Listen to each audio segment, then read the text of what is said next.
Hello, everyone. Welcome to another episode of the Qorent-Xperts podcast.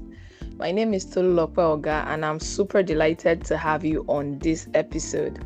As you already know, Qorent-Xperts is positioned to deliver loads of value around the fintech ecosystem, key issues pertaining the fintech ecosystem. And Qorent-Xperts is run by Qorent.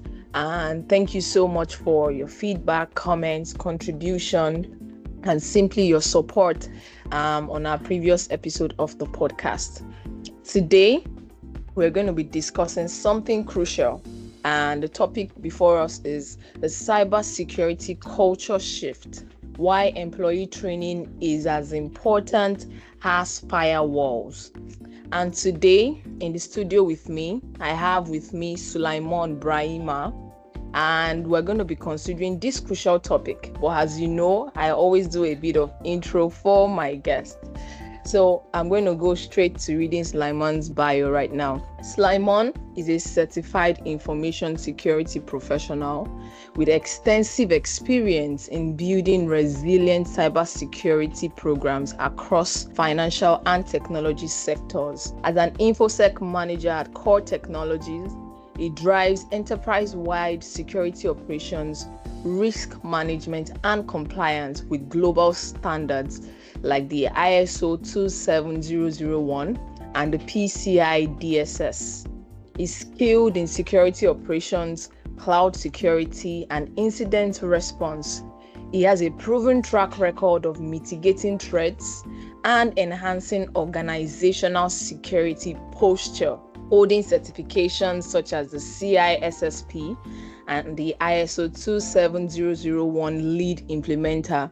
Sulaimon is a diligent, adaptable team player dedicated to safeguarding digital assets and fostering cybersecurity awareness. Wow. Everyone, welcome with me the amazing Sulaimon. Hi, Sulaimon. Hi, good morning. Good morning. Welcome to this episode of the podcast. I'm super delighted to have you. I know you're a busy man to catch. Oh, thanks. Happy to be here.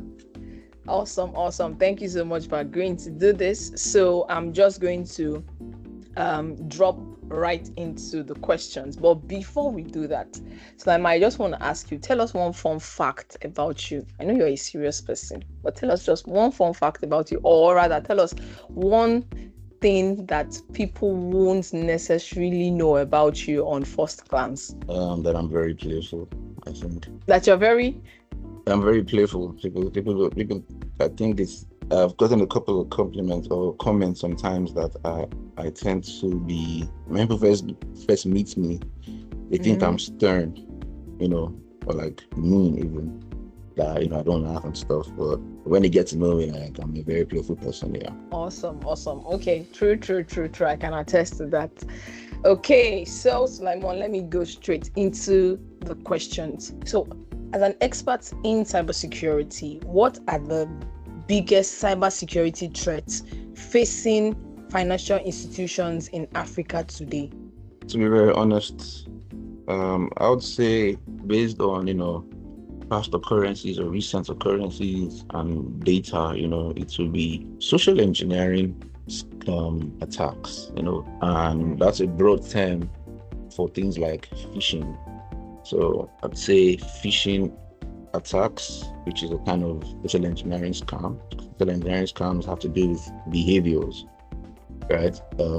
Attacking behavior or psychology of humans rather than breaking systems technically.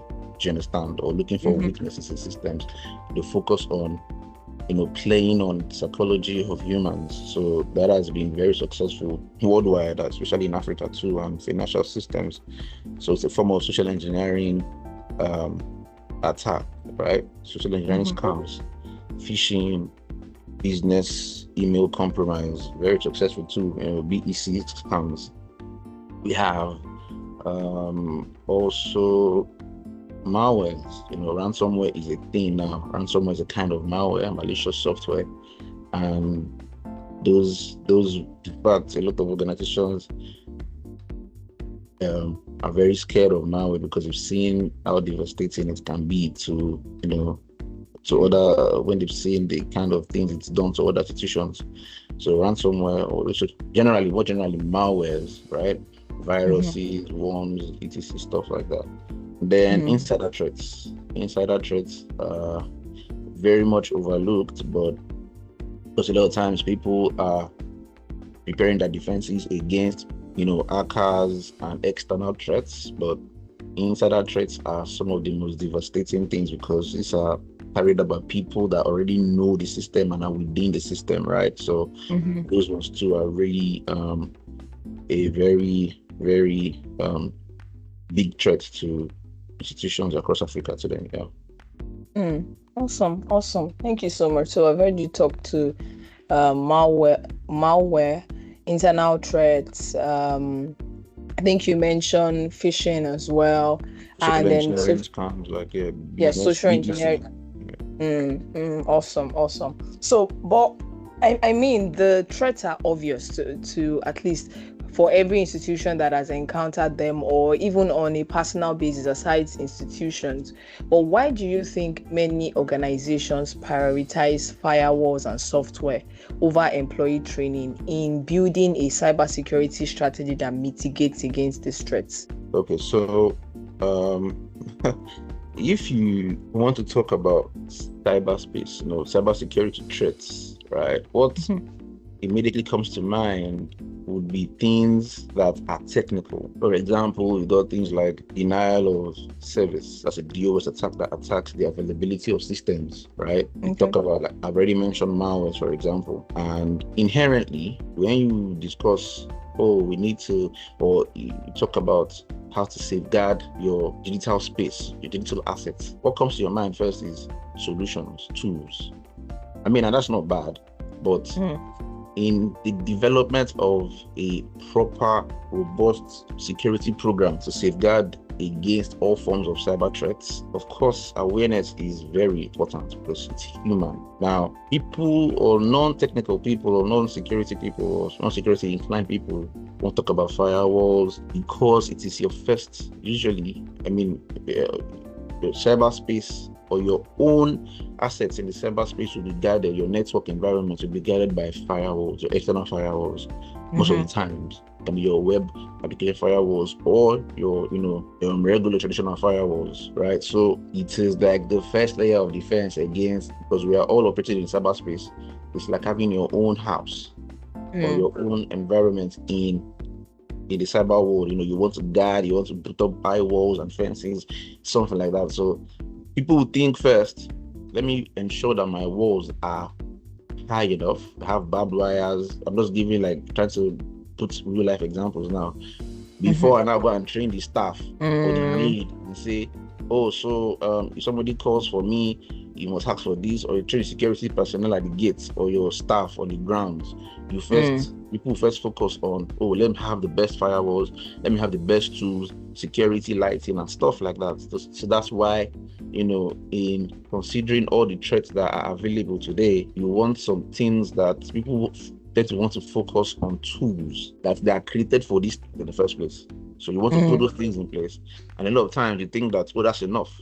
But like I said, insider threats is a thing. And insider threats doesn't have to be like it is malicious. Insider threats can be an insider that wants to harm the company, or it can be just negligence, like you do not know, they were not aware, that kind of thing. So yeah, that is why many organizations will still prioritize firewalls and software solutions, because that's the most important thing when trying to put up defenses. Awesome. I totally hear you on that, and I love the illustration that you gave as well. You would want to, the first line of thought is to put up barricades and fences, because the first line of in any strategy is to sort of put defensive mechanism in that sense first before you try to sort out the things that are going on internally. But just one thing that I've also noticed is that, while that is cool for maybe it's coming first, many times it is done at the negligence of employee training, and most times maybe employee training is not given just as much attention. Which brings me to my next question.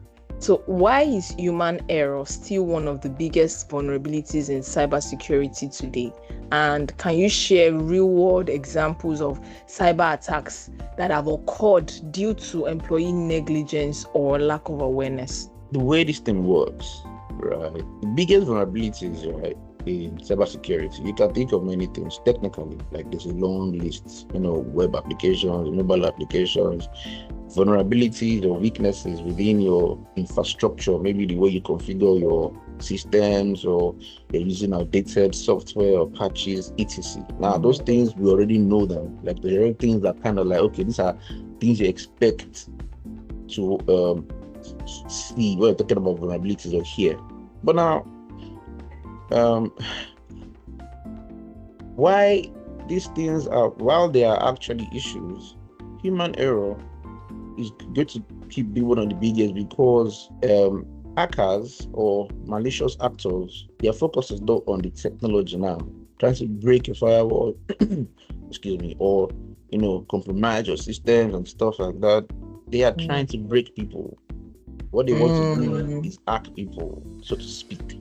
So another illustration, not like in the movies where they bring this very brilliant hacker and in a couple of minutes is broken into a very robust, supposedly robust system, right? It's not that easy, unless sometimes you are very negligent as a company in putting security measures in place. But my favorite example is, consider a house, a mansion, so to speak, or a castle. You're told that, look, this castle is very big, it's guarded, they have the best guards, they have different things, for security, but there is this very precious stone in one room somewhere, right? And if you can get to this stone, awesome. Now, you see, you call the best hackers, you call the best people, and they begin. Mind you, nobody knows anything about what is inside this castle or this mansion. The walls are so high, nothing flies over it. You don't know anything about this system. You have to begin to do your, what we call, say, reconnaissance in the steps of attacks. You want to find out more details about the kind of material that was used to build the whole, and maybe find blueprints of the castle, so you can study how it was made, how it works, and how you can break in easily, right? That's one example. You don't know how long it will take. You have no detail. Another example will be, another way to go in will be, okay, this castle, I see that these people have staff that work in the castle and they go home. So would it be easier for me to begin to look at how to break into a castle that is very protected with serious security all around it, or try to, deceive or imitate or pretend to be a staff, or get details from a staff that, oh, what's up now? I know you work here. How is it? What happens there? What do you do there? Do you understand? Like, get detail from somebody that actually interacts with the castle every day. That is why human error. Just think about it. Like I said before, it's psychological. You want to. Social engineering is essentially deceiving, psychological manipulation. You cannot psychologically manipulate a system like this thing, zeros and ones. Sure. But or I can tell someone that has signed an NDA. That's why sometimes the best security systems, you can have all the things, you have all the tools, but if the human beings that will interact with your system on a daily basis are unaware, that is, you are still, very insecure according to security practices. Yeah. So it's that easy. Why it's the question, why human error is still the biggest vulnerability, is one of the biggest, is because I'm not trying as a scammer or scam artist. I'm not trying to scam your system. I want to scam human beings, right? People that can actually give me details instead of trying to break into your firewall and stuff like that.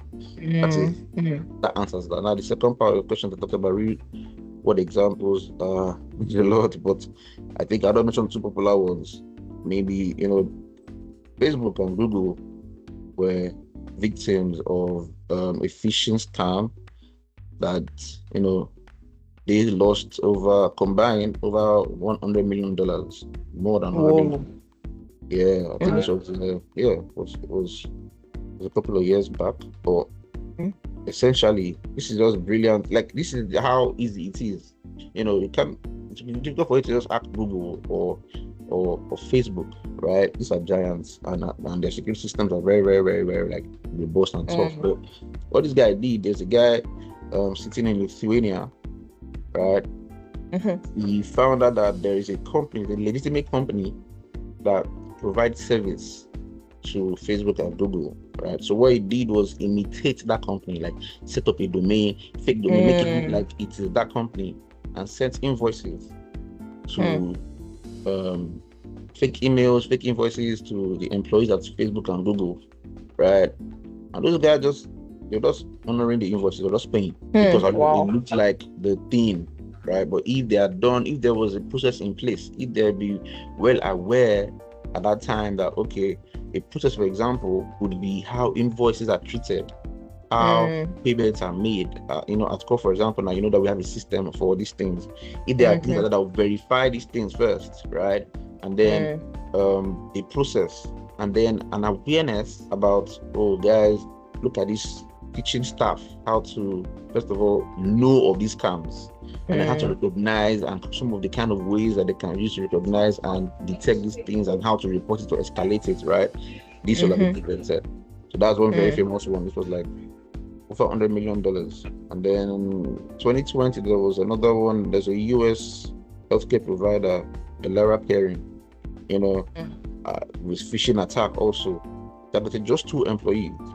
With emails, and the employees fell, and clicked on the link and stuff like that, and were able to gain access to accounts. They got personal information of more than 100,000 elderly patients, names, date of birth, financial information, banking information, social security numbers, and so on. And these attackers remained unauthorized, like they remained in the system for a while, for about a week, before the company even knew about this attack. So this, like I said, and of course, they lost a lot of money, but this is how easy it is, to these guys will have systems that are very secure and think, oh, we have firewalls, we've got this, but they only successfully scammed 2 employees and got all these details, just 2 employees. So that's how successful these scams can be. And yeah, that's why awareness is critical in any organization. Yeah. Amazing. Wow. These are like so profound examples that you shared, because just understanding that these attacks have financial implication, and just like they would popularly say that there is no ignorance in the court of law, negligence or lack of knowledge on the part of the employees can be very, very detrimental. And I totally hear you on that. It's so key to be able to train employees to spot these things, so that they are not weak links for cybersecurity attacks. So just from your expert of knowledge, Sulaiman, what does it mean to have a strong cybersecurity culture in any organization? Simply put, it is where everybody in the company, from, I don't know, the lowest in level, maybe the security or the cleaner, right, or the janitor, to the CEO, right, owns their role. They understand their role in keeping the company secure. Right, everybody is well aware. The culture is, for example, the average person knows what to look for, can recognize phishing emails, can recognize some things that look suspicious, right? They are very aware, very cautious, not just for the cyberspace, things like tailgating, for example, physical security. They are well aware, okay, this person doesn't have ID card. What is this person trying to get in? Like, everybody is very, very well aware, right? And they know that they as an individual have a role to play in the collective security of the company. You understand? Everybody is very conscious in in that kind of company. You see a lot of reports of high information security. We think you should look into this. It might be phishing email. You get so many of those kind of things, and clear desk, clear screen. You see stuff like, security says we should not leave our desks whilst without locking our screens, stuff like that.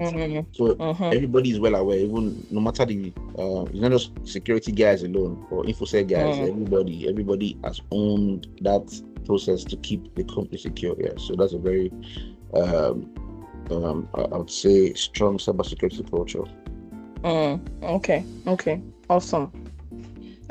So I hear you on that, and one key point that you just raised is the fact that it's not just an infosec thing. It has to be the whole company thing. Everybody has to be on their toes in the fight against cybersecurity threats in that sense.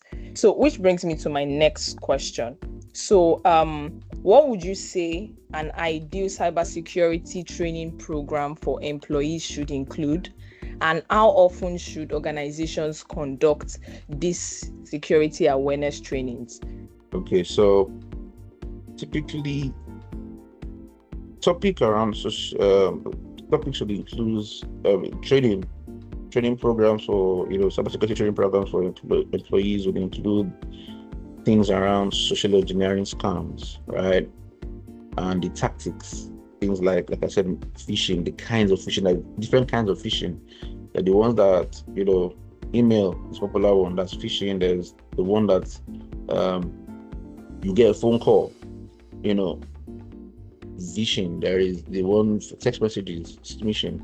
There is spear phishing, the one that's or whaling, the ones that target big, like the CEOs, the C-suite guys, because they have a lot of clout and authority that anybody would easily want to obey whatever the CEO says, right? So there are various kinds of social engineering scams, so that's very important. And then things around malwares, how the different kinds of malwares, their mode of operation, designs, what to look out for, what to do if you suspect you've been a victim of your system of a malware. Things around removable media, USB drives, things around clean decks, clear screen, public Wi-Fi and its dangers, physical security also, password and authentication, choosing strong passwords or passphrases, not reusing passwords, the importance of multiple factor authentication, things like mobile device security, because a lot of times you focus on securing systems and forget that mobile phones that staff use, some of them use it to access their email accounts or some work stuff, social media use, safe internet surfing habits, so these are some of the things that typically training programs for cybersecurity awareness should include for employees. So working remotely, a lot of us now work remotely, so best practices, how to deal with those things. But yeah, these are some of the things that I would choose. Yeah, I would say should be part of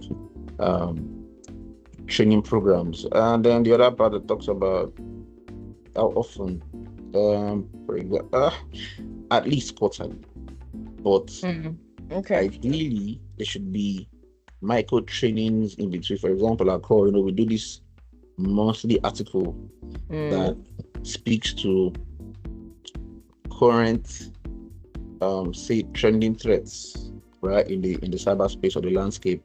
And then we have different exercises, right? We have quizzes also. We have multiple trainings throughout the year, because to be very frank, people tend to forget. So if your awareness is trying to change the mindset, right, and it is only when these things are done consistently, they're trying to change the behavioral patterns, they're trying to break the usual nonchalant or very unaware attitude.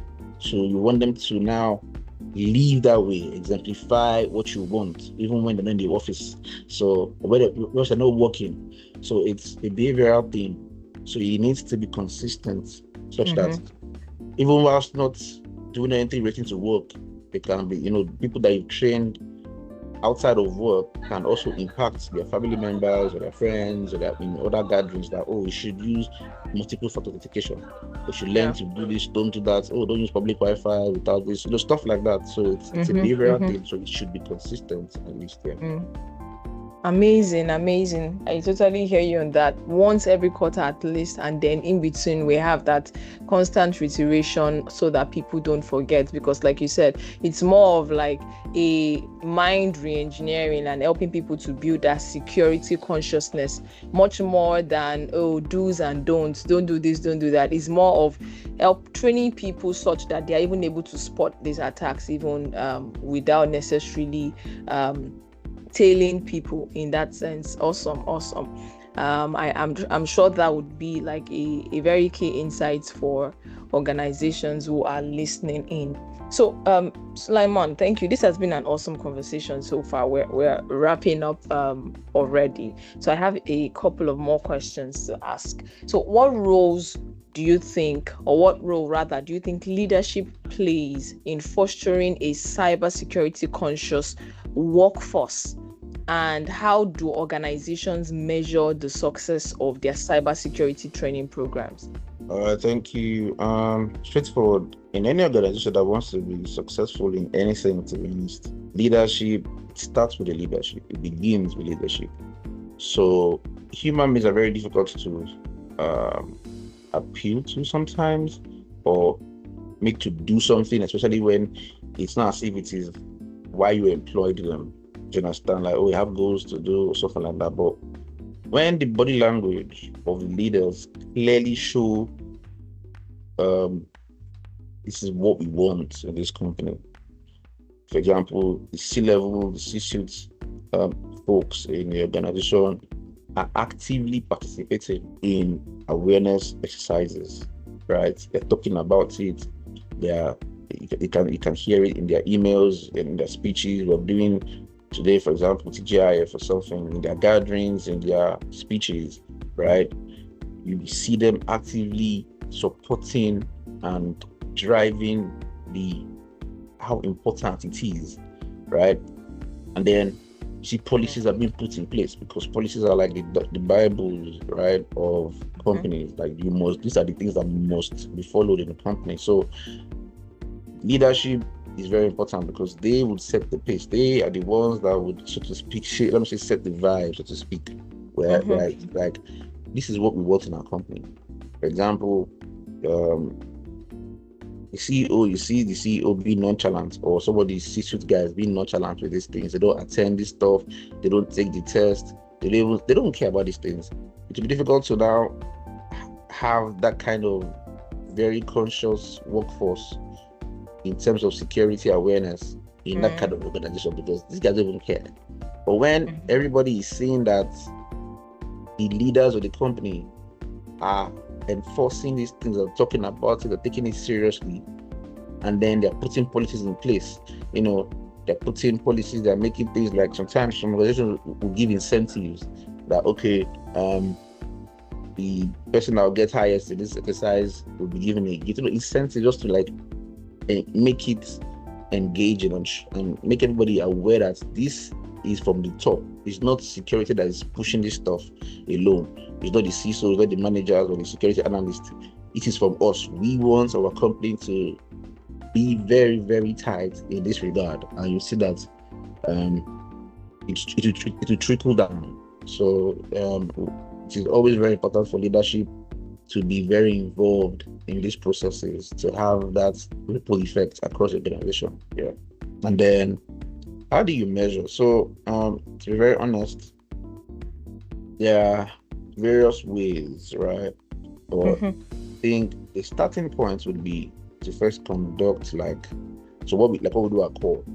When any new staff joins, part of the onboarding process, we take a quiz, right? After they've gone through the awareness, videos and stuff like that, take a quiz. So we typically try to see where everybody is. So a new staff joins, and first of all, like I said, from the management level, we set a goal. Like, okay, we want to make sure that, I don't know, maybe only 5% of staff, if you conduct a test today or a phishing simulation test, we don't want to see anything less than 5%. For example, leadership has set that goal that this is the least we want, and we must improve on that, for example. So you carry out a test, you put, the question you asked about the things that should ideally be in training. So we do a couple of trainings, some drills, some tests, and then how do you measure these things? First of all, to measure, you must have a current scope of what the situation is in your company. So, for example, you do a test first. People are getting 50% are passing, 50% are failing. Some know this, some don't know that. And then, because it's not like I said, it's a behavioral thing. You're changing the behavior of people towards being aware to security threats, right, and practices. So what you do there is, after getting the current status of things, and then you begin to implement these trainings, these articles and tests over time, you do a retest. So for example, you want to see things around, you conduct a phishing simulation. You want to measure that, okay, the first, let's say, months ago, about 50% or 70% of staff clicked on the link, on the phishing scam link, right? And then now you do a test a couple of months down the line. You want to see lower rates of people falling for the scams. Do you understand? You want to see more people reporting incidents. Do you understand? You want to see better password practices or better policies in the way people have now taken up these trainings that you have been doing, right? Exercises over the couple of months. So essentially, you start from capturing what is happening currently, putting things in place, doing out the trainings and the tests and stuff like that, and then after a couple of months, do retests to see their level now. So you can now, apply targeted trainings to what you think. Okay, people have been more aware in terms of these aspects. Let us focus on the parts where we feel like, based on the data, they're still struggling with. So that's how you do these things here. Awesome. I love that process. You train, you test, then you draw insights, and then you retrain again based off of that insight. Awesome. Okay. This has been a cool conversation, and I've learned a lot myself. So Sulaimon, with AI and automation in cybersecurity, will human awareness still be critical? I want to hear your take on that. I mean, AI is great, but it does a lot of things. You can detect patterns, capture threats at incredible speeds, stuff like that. It's incredible, but it cannot still read the human mind. It cannot stop, an employee from, say, being the weakest link, to speak. Do you understand, right? Because these social engineering scammers, like I said, they employ psychological manipulation. They will use greed of your employee. For example, AI will not stop your employee from clicking on a link that says win an iPhone 16 Pro Max. We just playing this one little game for just 5 minutes of your time, or urgency.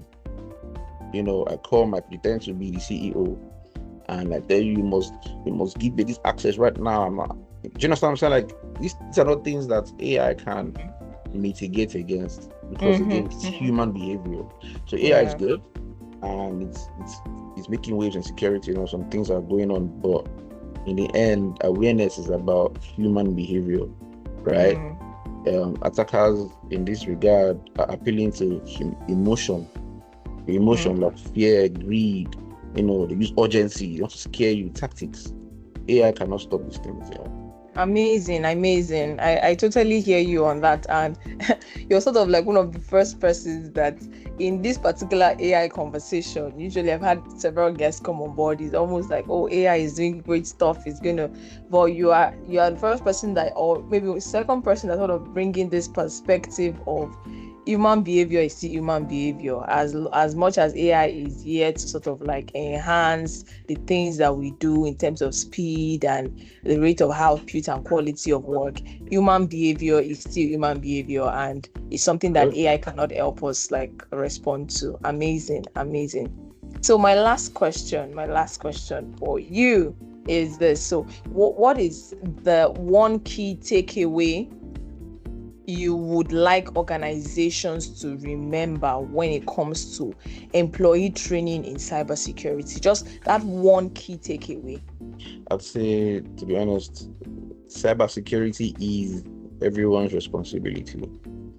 It's not the Sulaimon's or the CISOs or the analysts. We need to remember that it is everybody's responsibility, because we all interact with the system as members of staff.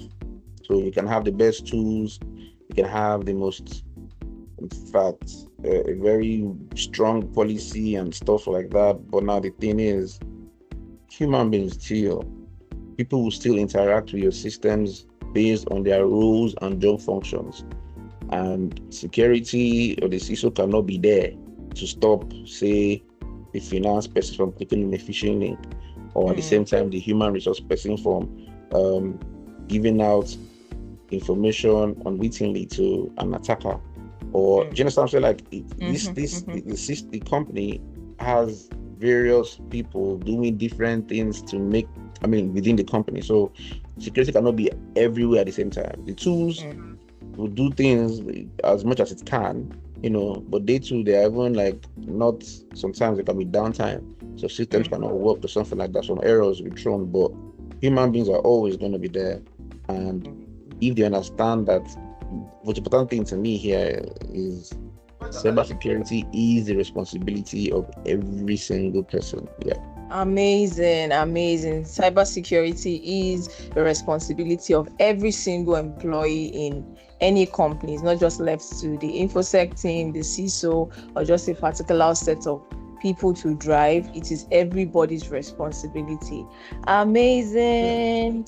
Thank you so much, Sulaimon, for this awesome session. You're just talking like the big man that you are, with your big man voice, dealing out some deep stuff.